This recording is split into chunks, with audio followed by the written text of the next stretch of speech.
This is where I think some of the concern is for these Eagles fans, especially in the secondary. Sam Howell and those weapons that Washington has made some plays, certainly in the first half, second half, end of the game for sure. So when you took a closer look at the Eagles defense and the Washington offense, I mean, what would be your concerns if you were an Eagles fan watching that defensive tape? I don't have a ton of concerns. I don't. I think the first thing that has to be noted is Washington's offense is legit talented, right? Like legit. I think you saw my notes. One of the first things I wrote down is I just go, and the homies out there have heard me say this already, but like it just, when you watch a few plays, it jumps out to you to where you have to write it down as you watch it. And you sit there and you go, damn, they got some guys that get off the ball and can fly down the field. Like, right? So they're skill guys. I put them up there with anybody in football. I'm not saying they're the best, but they're in the upper echelons of the game as far as that's concerned. When you talk about their top 3 receivers, their top 4 receivers, both backs are damn good. The tight end's good. So they pose some problems for you. And this fucking kid at quarterback, right? He's too like... He's like, I kind of like him. He's like so gunslinger, carefree. I don't even think he's like, I'm playing the Super Bowl, this team in the Super Bowl in Philadelphia. I don't really care. Oh, he's open. I'm going to throw it in there. Okay, great. Like, he's got a way about him that's like, it doesn't seem like anything really flusters him.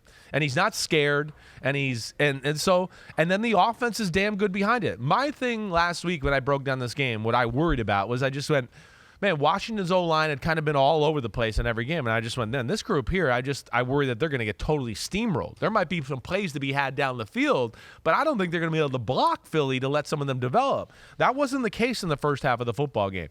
Washington's pass pro was about as good as I had seen it all year long. They answered the challenge, Hey, well, all week I'm sure they were like, hey, guys, this is the best D-line you're going to play all year. You better be ready. They're going to ruin the game. So They really answered the challenge that way, and I think they also caught Philly in the first half did not seem like they were flying around with the same intensity that I see them. And then what confirmed it for me was in the third quarter, it's like they went in and they were like, hey, guys, what the fuck? Like, Sam Howell's sitting back there dicing us up. Hey, D-line, you going to show up today? And it's like somebody got on them a little bit. And they were a different team in the second half with how they came out and just the intensity in which they played. That certainly jumped off the film. Yeah, you noted that maybe one of the plays that Howell missed was Dotson. A play late in the second quarter was open for a touchdown. It was really the first negative play you saw from Howell. First negative play, right? And why I write these things down is because, like, there's only so many opportunities you get against this team, right? Hey, we just talked about the Eagles offense, and one of the things, like, hey, Emmanuel Forbes, right? He had 2 balls in his chest. Like, you got to catch those. You want to upset the Eagles in Philadelphia? You got to catch the interception that hits you in the chest twice, at least one of them, right? Same thing here. Like, they kind of messed up a coverage.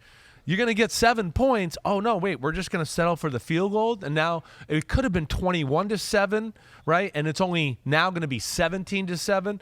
And listen, it wasn't like it was egregious. It wasn't like, oh, my gosh, I can't believe it, right? But he had the time. I think he's got a clock in his head, and he's been told all week, hey, you can't hold the ball all day.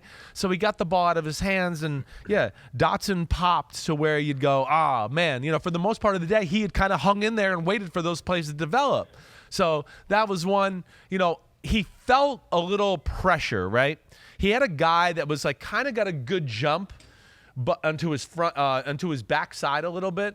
And he felt that, but he was still being blocked. And it was one of those where you're just like, hey, if you step up, you're just going to be able to boom, and you're going to be able to throw from this clean pocket. But instead, he kind of just stood there. And so he felt the push of the guy. And I think that led him to get the ball out of his hand a hair quicker than he wanted to, really. And then life got tougher in the second half. Oh, when yes, that pressure, it did. They kicked it into gear. Jalen Carter played a little bit more, only played a handful of plays early on in the first quarter. I didn't even know he played in the first. Like, not that I'm looking at everybody on the field every play, right? Yeah. I'm like, oh, it's nickel. Okay, whatever. But, on big plays or anything dominant, I'm always like, oh, who made that? Let me see who that was. Who was the front 4 core that was in there. And in the first quarter, I don't know, every time I gave a little closer look, I was like, wait, I don't think Jalen Carter played. But, I stand corrected. Pete I didn't notice him until the yeah. second quarter. Right. And then I was like, oh. And then slowly but surely, he starts to pop more and more. Let's go inside the numbers, powered by AWS here, to take a little bit closer look at that pressure rate, because in the first half, like you said, no, they couldn't get a whole lot of pressure. 28.6% pressure rate. The second half in overtime, though, it bumped up to 41.9%. And then here are the guys who did it: Josh Sweat, Hassan Reddick, Brandon Graham, Jalen Carter. Look at all those quarterback pressures as the game went on. And those are, again, it's like, that's their D-line. And they had a few tactical blitzes here and there. Yeah. Like 3 out of the 4 first plays of the third quarter, they came out and blitzed. And I was like, oh, so this is what happened in the third quarter, the second half. They started to be more aggressive. Then they didn't blitz at all till like the very end of the game, where in overtime they blitzed a few times. But this is the problem they pose for you, whether it's a 4-man rush or a 5-man rush. Look at that group of names right there. So the Eagles had 4 different pass rushers generate at least 6 pressures. All 4 had a pass rush get off of 0.75 seconds or quicker. I've never quoted the get off time before. I don't know if I have either. I don't know what's a good get off time. That's a good question. I'm not sure, but Josh I'm Sweat saying the best? fact that this is up there is it means they're all pretty good. If 6.7 is the best, well, no, Hassan Reddick got 0.66. That's a little bit better last time I checked. Well, yeah, it is. But all I know is they got a lot of big-ass award winners and guys that can get off the ball and do things that are just special. And that's where, to me, the game changed. It's just that, in the second half, third quarter especially, Philly offense stayed on the field more. And then Washington got into a few situations, and the Eagles defense started to dominate and make some plays to where, okay, Washington got out of sync a little bit. And to me, the big thing was, like I said, other than those 3 of those first 4 plays, the big thing was just that the D-line did start to dominate more in the second half of the football game. I don't sit there. This is not one where I went, oh, they totally changed what they did. And it's like, ooh, they started to double this guy and they blitzed a little bit more. No, this is one where it's just like the hot poker went on some guys in the locker room and they said, hey, we got to be better here, you know. And that's definitely where they were a different team in the second half. Jalen Carter in the second half, like, it's amazing. We've seen it all year so far. So he had 6 pressures, and he has had at least 4 pressures in every game of his career so far. Yeah. He's worn, like I've said, he's worn Sapp with just like 30 years of evolution here. Yeah, for Seattle, thank God Devin Witherspoon had that pick 6, or else they'd be like, what did we do? You can't block Jalen Carter with one person. You can't.